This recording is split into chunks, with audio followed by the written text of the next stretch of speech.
going there, guys?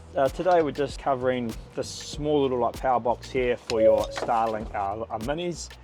The whole point of this power box is you get an on-off button on here, so you can turn your Starlink Mini on and off very easily, and you get 3 ways to power it. So one's an Anderson, one is just a red and black wire with a little spade terminals on there, like so, you can see.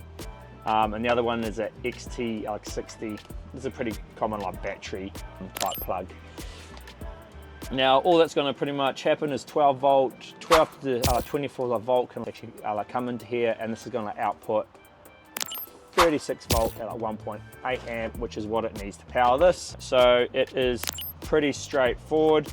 You will need to use your power cord that came on your Starlink and plug it into that end. So from there into here, into the underside here, and then your other end is just going to go into your power source, so you can choose your Anderson plug or whatever you want to do. And the cool thing is then you get this little button here to be able to turn it on and off.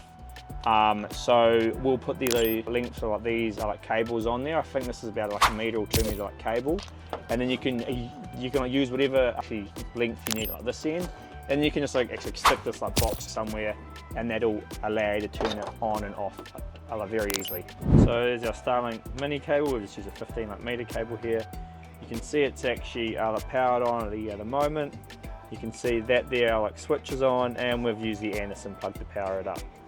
So that just gives an idea of how that little box works to power your Starlink Mini. So a very handy product if you do want to power your Starlink Mini from an Anderson plug, battery terminals, or an XT60 plug, and you want it to have a built-in on-off switch. Thank you.